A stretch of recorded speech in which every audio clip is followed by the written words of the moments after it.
Donc j'espère personnellement que les étiquettes, c'est fini, tu vois. Qu'on les déchire et qu'on revienne à Dieu simplement, tu vois. Et si tu veux même, on se fait des confettis, tu vois. D'accord? Que la paix soit sur vous tous. Aujourd'hui, un thème sensible. Donc, tu n'es pas sunnite, tu es chiite, tu es coraniste, etc., etc., etc. On va même te dire, oui, tu es mécréant, égaré, polythéiste, hindouiste, protestant, bref. Il faut absolument te coller une étiquette pour pouvoir tracer le produit. Voilà, c'est un petit peu comme ça, je sais. On va essayer de le prendre entre guillemets un petit peu à la rigolade au départ, mais après ça va être vraiment sérieux, puisqu'on va aller dans des livres écrits par des sunnites, plusieurs. Mais j'ai envie de t'en parler un petit peu, donc c'est vrai que quand tu suis pas le courant, quand tu n'es pas dans la majorité, la police de la pensée, la dictature de la pensée vient direct te mettre une étiquette. Donc tiens, par exemple, si tu veux, en plus tu vois, il y a un petit truc dessus.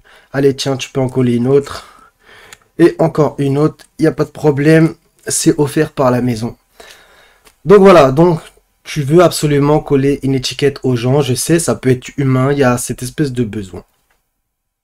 Mais si les gens proclament qu'ils ne sont pas telle et telle chose, pourquoi tu veux absolument les décréter comme tu le projettes sur eux en vérité? D'accord?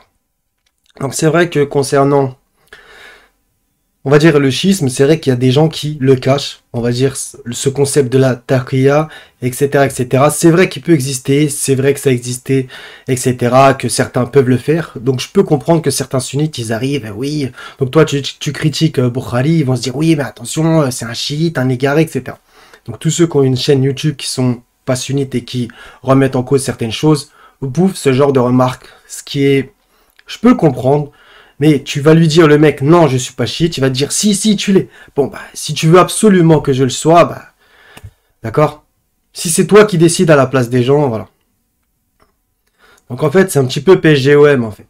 Donc, soit t'es pour Paris, soit t'es pour Marseille. Le mec, il arrive, il dit, non, mais en fait, je suis pour le FC Sochaux-Montbéliard. Et toi, tu lui dis, non, t'es pour Paris ou t'es pour Marseille? Tu vois, il faut absolument que tu choisisses ton camp.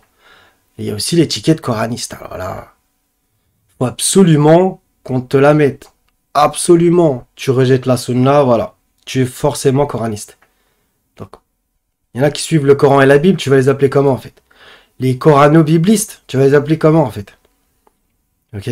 Donc toutes ces divisions, on va un petit peu en parler aujourd'hui aussi. Comme le Seigneur dit dans le Coran, à l'origine, les gens ne formaient qu'une seule communauté, une seule umma. Voilà. Les gens ont divergé, des sectes, etc. Il y a une branche, une autre branche, etc. Alors qu'à la base, le message de Dieu, c'est un seul arbre. Un Dieu, une voix, une parole, etc. D'accord? Il y a plusieurs branches, il y a plusieurs facettes de gens qui se réclament de Dieu, etc. Entre guillemets, plusieurs sortes de monothéisme. Voilà. Donc tout ça, c'est important aussi à se dire. Donc il y a plein de gens de toutes sortes. Ceux qui jettent la pierre sur ceux qui ne sont pas forcément de leur groupe, j'estime que c'est un petit peu... Voilà.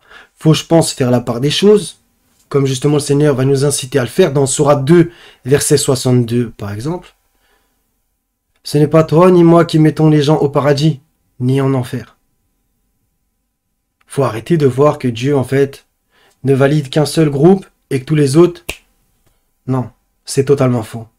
Déjà, il faut revoir la définition de qu'est-ce que veut dire le mot musulman, qu'est-ce que veut dire le mot mu'min, parce que sinon, en fait, on va pas s'entendre, en fait. Nous étions déjà soumis auparavant, etc. Nous ne trouvâmes qu'une seule maison de soumis par rapport à la maison de Lot. Ok? De soumis, de musulmans, quoi. Pharaon qui dit qu'il veut être musulman, etc. Sourate 10, verset 90. Donc voilà, faut revoir les définitions. Donc il y en a qui pensent que, en fait, seuls les sunnites iront au paradis, seuls les catholiques iront au paradis, seuls les chiites ou seuls les coranistes, etc. Moi, je suis avec personne. Je suis avec personne. Ne t'en déplaise. Donc tu peux me mettre avec tout le monde, fais ce que tu veux. Ce n'est pas la voie que j'ai choisie. Ok? Donc fais ce que tu veux. place les étiquettes que tu veux. Ceux qui proclament leur étiquette, c'est autre chose. Mais ceux qui n'en déclarent pas, pourquoi tu veux absolument leur en mettre et qui les rejettent pourtant. Ok? Je suis avec personne. J'essaie d'être avec Dieu personnellement. Voilà. J'estime que c'est le plus important car devant lui, on arrivera seul. Ok? Le jour où l'homme s'enfuira de sa compagne, etc., etc. Ce jour-là, chacun aura son propre cas pour s'occuper. On arrivera seul. Donc j'incite pas ici à délaisser tout le monde, éloigner notre face des hommes, etc. Voilà, non, je vis reclus, je calcule personne, j'arriverai devant Dieu de toute façon. Les humains, basta. Non, c'est pas ça que je dis. Mais de toute façon, on arrive tout seul avec nos actions, tout seul.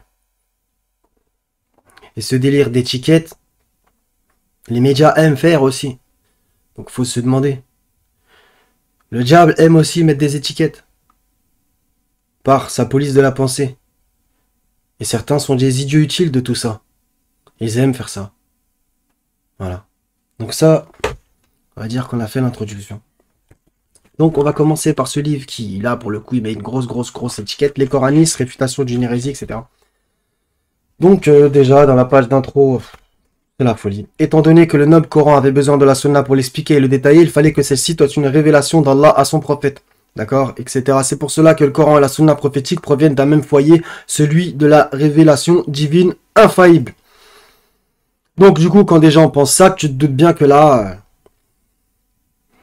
si t'es pas de leur crew, ça va mal se passer pour toi.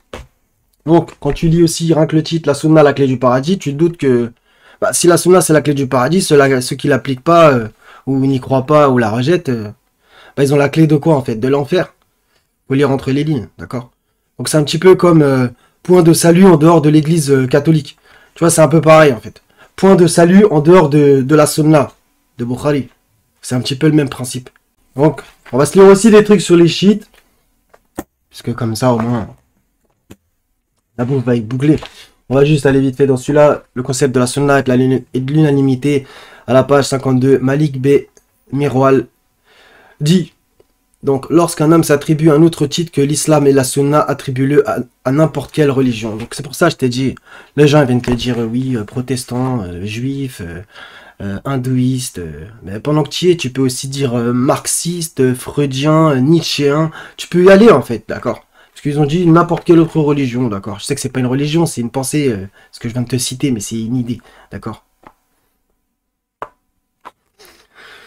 Pour ça, j'ai écrit un autre titre que l'islam et la sunna, mais bon. Même lui fait la distinction, mais bon. Ah, Dieu. On va essayer de le prendre un peu à l'ironie parce que ça va être un peu bouillant. Donc, toujours dans ce livre, les coranistes, on y revient, ne t'inquiète pas. Donc, voilà, je te l'ai mis de toutes les couleurs, hein, c'est un bordel. Quant au second type, donc il parle d'un premier type de personnes. Quant au second type, il s'agit des hypocrites qui affichent le contraire de ce qui est en eux. Donc, carrément... Ces gens cernent dans les cœurs. Ils portent le vêtement de l'islam en feignant le protéger, le prêcher et œuvrer à la cohésion de la communauté, alors qu'ils font tout pour réaliser leurs pernicieux objectifs, comme l'anéantissement de l'islam. Donc ouais, mais t'as une vision de l'islam, c'est Coran Sunna, donc coraniquement déjà c'est même pas ça en fait, le mot islam. Aslamtu li rabbil alamin, voilà ce qu'il a dit, Abraham. En jetant le doute sur les sources de la révélation et particulièrement la sunna. Donc tu vois, là ici tu peux lire entre les lignes les sources de la révélation, en particulier la sunna. Donc la sunna est une révélation, c'est normal, il le dit juste dans la page d'avant. Il crée des allégations à l'encontre de la sunna du message d'Allah en prétendant qu'elle ne fait pas partie de l'islam, qu'elle n'a aucun lien avec la législation islamique et que le Coran est la seule source de loi. Donc j'ai envie de poser la question, est-ce que Abraham suivait la sunna? Oui, mais Abraham c'était avant. Justement, il faut suivre sa voie. On va falloir savoir un peu. Mais bon. Chercher la cohérence, ça va être un peu compliqué. Donc, en effet, ils aiment se nommer les coranistes, par exemple. Non, ça c'est faux, ça. C'est les gens qui aiment te nommer coraniste. Nuance. Puisque, comme on dit, c'est l'ennemi qui te nomme. Oui, tu choisis pas. Tu choisis pas. Et ça, c'est aussi une forme de manipulation. Et de contrôle de la masse des foules. Donc, quand on te dit, non, tu es chiite, c'est dans un sens pour te décrédibiliser. Non, tu es coraniste, c'est dans un sens pour te décrédibiliser, de te défoncer, et que les gens n'aillent pas écouter qu'est-ce que tu dis. D'accord? Donc toi, tu peux le dire dans ta famille, nanana, etc., etc. Ils vont dire, ah ouais, t'es coraniste, t'es égaré, t'es tombé dans une secte, d'accord? Tu vois, c'est un peu toujours le même truc. Ils écoutent pas forcément ce que tu dises, mais ils voient que tu n'es pas dans la pensée majoritaire, le consensus, comme ils disent. Et donc, il faut absolument te vilipender, te diaboliser en te mettant une étiquette qui, selon eux, est négative, alors qu'en vérité, déjà, c'est eux qui ont créé cette étiquette. J'ai envie de dire, le prophète était-il coraniste? Non. 10, 94, 95, par exemple. Est-ce qu'il était sunnite? Non. Est-ce qu'il était chiite? Non. Etc., etc. On peut aller jusqu'à demain matin. Je suis le premier à me soumettre. Je ne fais que suivre ce qui m'est révélé. Nous croyons en ce qu'Allah a fait descendre, etc., etc., etc., etc. Ce qui est descendu sur les prophètes, bref. 236 par exemple. Sans faire de distinction, de différence, de préférence. Les diables détournent les hommes du droit chemin tandis qu'ils s'estiment bien guidés. S'affiliant ainsi injustement et de manière mensongère au Coran, le livre d'Allah. Ils ont choisi cette appellation pour faire croire aux gens qu'ils s'attachent au livre d'Allah. C'est énorme quand même. Comme je t'ai dit, c'est eux qui te nomment comme ça. Ils te disent, tu es coraniste. Toi, tu leur dis, mais non, j'ai pas envie en plus. D'accord? Si tu l'es, bon bah, tu peux plus rien faire en fait. Tu dis non, ils te disent oui. En fait, c'est un débat d'enfant en fait. Tu dis non, je suis pas comme ça, ils te disent si, si. Donc, on va continuer par rapport au chiites. Donc, parce qu'en fait, il y a une espèce de prix de groupe en fait. Donc, si on n'arrive pas à te dire que tu es comme ci et que tu le valides, on va dire ouais, mais tu es quand même comme ça alors. Toi, tu vas dire non. Après, ils vont dire bon, bah, t'es quoi en fait? Mais je suis pas comme toi, point. Donc, si tu n'es pas coraniste, ils vont dire t'es chiite. Si tu n'es pas chiite, ils vont dire t'es coraniste. D'accord? Je sais que tous les sunnites ne sont pas comme ça. Ils ne placent pas des étiquettes. Il y en a même qui se disent je suis musulman seulement, je suis pas sunnite. D'accord? Mais il faut que je comprenne certaines façons de faire. Particulièrement par ce biais des bouquins. Donc à la page 26. Quant à la négation de la sunna de manière frappante et par la voie de sectes qui ont une trace historique, elle débuta par les kharijites et les chiites. Elle débuta. Donc ça, les chiites, ils vont écouter, j'espère. Qui ont été suivis par divers groupes de théologiens spéculateurs et plus particulièrement parmi les Mutazilites. Donc, kharijites, chiites, Mutazilites, coranistes. Tout le monde en prend plein la gueule, d'accord? On va continuer. Donc, lui, il dit que la négation de la sunna a débuté par les kharijites et chiites. Oui, mais les chiites, ils vont dire, nous sommes les vrais sunnites. C'est nous qui suivons la vraie sunna. D'accord? J'ai pas envie de relancer vos guéguerres, etc. Mais voilà. Vous vous appelez justement les sunnites parce que justement vous proclamez que vous avez la vraie sunna dans un sens. Mais les chiites, ils vont dire, ouais, mais nous, nos hadiths sont véridiques. Autant que les vôtres ou plus. Etc. Ça va faire une guerre de hadiths. Moi, je suis pas là-dedans. Hein. Quant aux sectes chiites et kharijites, elles ont toutes deux tenté de mettre en cause la sunna et l'ont renié. Les chiites n'acceptèrent de la sunna du prophète que peu de choses, c'est-à-dire ce qui leur avait été transmis par la voix de personnes ayant la même croyance sur la question de l'imama et qui sont des partisans de la famille du prophète, comme ils prétendent. Ahlul Bayt, quoi. Comme les chiites n'agréent qu'une dizaine de compagnons et ne prennent que deux, ça, c'est le monsieur qui parle, je cite, hein.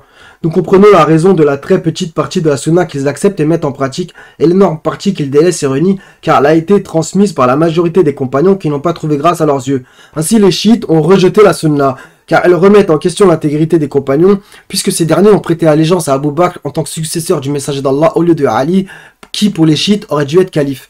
D'accord? Parmi les chiites, il y a des modérés, des extrémistes, etc. La page d'après, nous voyons que les chiites et les kharijites ont rejeté la sunna en s'attaquant aux compagnons. Or, il est connu que la sunna nous est parvenue par le biais de ceux-ci, voire toute la religion. Donc voilà, ça aussi, c'est toujours le truc. Tu crois pas à la sunna, mais le Coran est venu par la même voie. Ah bon? Donc, je vais faire un résumé. Attends.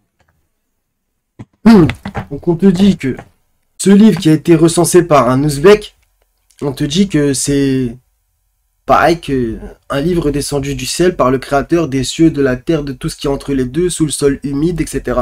L'omniscient, l'omnipotent. Bref. C'est une blague. C'est une blague. Que vous y portiez foi, c'est un truc. Mais arrêtez un peu, arrêtez les énormités, les exagérations. Allah n'aime pas ceux qui commettent des excès. Donc dire que c'est une révélation divine, il est là votre excès et après du coup ça vous floute, ça vous trouble l'esprit. Vous êtes dans l'excès perpétuel. Je sais qu'il y en a qui vont me dire non mais moi je fais le tri, je sais. Mais tu fais toi le tri, mais pas ceux qui dirigent ta communauté. Celui qui rejette un hadith du messager d'Allah va voir ce que ça veut dire pour eux. Ils vont dire tu es mécréant. Tu rejettes un hadith authentique, c'est de la mécréance.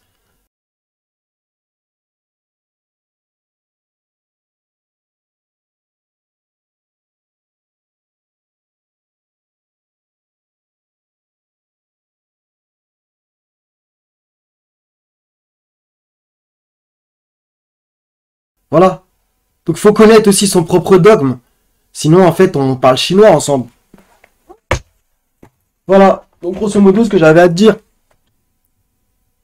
Donc, en fait, j'ai envie de te poser une question plus naturelle, entre guillemets. Imagine, tu finis au paradis par la grâce de Dieu.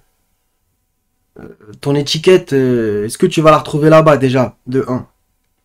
J'ai pas envie de parler des choses qu'on sait pas, mais il faut que les gens comprennent humainement, je crois, en fait.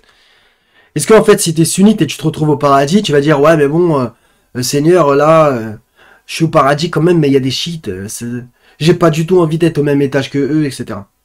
Tu vois, toutes ces embrouilles de clochers, déjà, t'as fini dans la bonne destination. Est-ce que les étiquettes, après, là, ça va être quelque chose? C'est humain qu'on s'embrouille sur terre, etc., nos divergences, etc. Et justement, Allah, il va trancher. Allah, il tranchera. Mais est-ce que tu te sens bien, en fait, quand tu mets des étiquettes forcément aux gens? Oui, on est tous un peu comme ça, je peux le reconnaître. On est tous un peu comme ça. Ceux qui s'affilient d'une manière claire, qui disent je suis de tel et tel groupe, c'est une chose. Ceux qui ne s'affilient pas, des fois, t'es un petit peu ignorant. Par exemple, le mec qui vient sous mes vidéos, c'est la première fois qu'il me ziote, il va dire ouais, mais lui, toi, t'es un coraniste. Le mec, je lui réponds non. Donc après, lui, il est peut-être, il s'auto-convainc, etc. Mais si je te réponds d'une manière claire, pourquoi tu recontinues avec tes étiquettes? Pourquoi? Je t'ai dit, tu t'en veux d'autres en fait. Tiens, vas-y, tiens. Allez, tiens, ça te fait kiffer, ça te fait plaisir. Pourquoi tu mets des étiquettes? Les gens les rejettent, tes étiquettes. Pourquoi tu forces? Parce que ça, c'est de la manipulation, de la psychologie, ça. Le groupe majoritaire, c'est-à-dire les sunnites, ont déclaré que tous ceux qui ne sont pas comme eux sont un tel, un tel, un tel, un tel, un tel, un tel, un tel, un tel. Selon le hadith des ma communauté se divisera en je sais pas combien de branches, 72 ou 73, j'ai un trou de mémoire. Et seule une sera sauvée. Donc voilà, c'est ça le délire aussi. À cause de ce hadith. Que vous acceptez qu'il y ait des 70 branches. Vous l'acceptez. Pour moi, c'est inacceptable qu'on soit autant divisé. Revenons à Dieu, revenons à son écriture, avec humilité, comme les gens de Ninive. C'est aussi simple que ça. Chaque parti exultant de ce qu'il détenait. Chaque parti. Les uns disent nous sommes comme si, on va gagner. Les autres sont dans le feu. Moi, je me désavoue.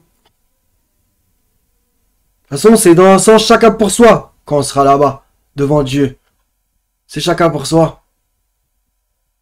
Hormis si Dieu en décide autrement. Les sectes divergèrent entre elles, etc. Dieu peut nous confondre dans le sectarisme. Bref, c'est des versets tout ce que je te dis. Est-ce que ça nous fait plaisir au final d'être si divisés pendant que le diable il s'amuse sur terre avec nos nerfs, avec nos âmes, il domine la terre, lui et ses alliés. Et nous on est là, on se fait des embrouilles de clochers, c'est vrai, c'est relou. On dirait un peu on est dans la cour de récré. Et on y participe tous plus ou moins, moi y compris. D'accord? Mais à un moment donné, il y a des choses basiques. On croit en Dieu, oui ou non? Oui. On croit en son livre, oui ou non? Oui. Ben, venez on y va. Là, au moins, c'est sûr, et basta. Mais il y en a, ils vont dire, non, on va rester attachés à nos traditions, à nos façons de faire, de penser. C'est les pieux prédécesseurs qui ont dit que on reste attaché à nos ancêtres, à nos anciens. Ben, fais alors. Je peux plus rien faire. Fais. Jusqu'ici, j'ai pas l'impression que ça marche trop, tu vois. Notre méthode d'être tous divisés. Tout le monde regarde sa petite branche alors qu'en fait, il faudrait qu'on regarde le tronc. Oui, mais attention, mais la branche de l'autre. Ouais, mais t'as vu, là, il y a une feuille qui dépasse. Voilà. Et on est dans le pétrin. Voilà où est-ce qu'on en est. Donc les étiquettes, c'est bien gentil, mais derrière les étiquettes, c'est comme l'inflation, tu vois. Ils peuvent changer une étiquette. Ah, ça coûtait tant, maintenant ça a augmenté, tu vois. Les étiquettes, ça se change. Un jour tu es comme ci, un autre jour tu seras comme ça. On est changeant, on évolue. Donc les étiquettes du jour peuvent être différentes de celles de demain. Que on te mettra ou que tu te mettras, entre guillemets. On est changeant. La seule étiquette qu'il faudrait qu'on ait, c'est l'étiquette de croyant, de sachant, de ceux qui aiment Dieu. C'est là que Dieu nous préserve, qu'elle change. Voilà. Mais toutes les autres, faut se méfier. Des fois, tu peux tomber sur une vidéo, sur un texte ou autre. Le mec, tu l'insultes. Tu l'insultes. Mais en fait, tu vas méditer, ça se peut, tu vas même pas endormir de ce qu'il a dit. Et après, tu reviendras plusieurs mois après, tu n'oseras même pas faire acte de repentance en disant purée, en fait, il avait raison. Tu vois. Parce qu'on est comme ça, on change. Voilà. Donc j'espère personnellement que les étiquettes, c'est fini, tu vois. Qu'on les déchire et qu'on revienne à Dieu simplement, tu vois. Et si tu veux même, on se fait des confettis, tu vois. D'accord? Soyez tous bénis les frères et les sœurs. Paix sur vous tous. Que Dieu nous réunisse sur la vérité. Qu'il sépare les méchants, les satanistes. Qu'il les divise, eux. Parce qu'ils se croient forts. Et Seigneur, fais en sorte que ils nous voient bien plus nombreux que nous sommes. Et que nous nous réunissions par ta grâce sur la vérité au mieux que l'on peut avec nos failles, et pardonne-nous nos fautes et nos erreurs, et pardonne-nous nos fautes et nos excès dans nos comportements. À la prochaine les frères et sœurs, si Dieu veut, paix sur vous tous.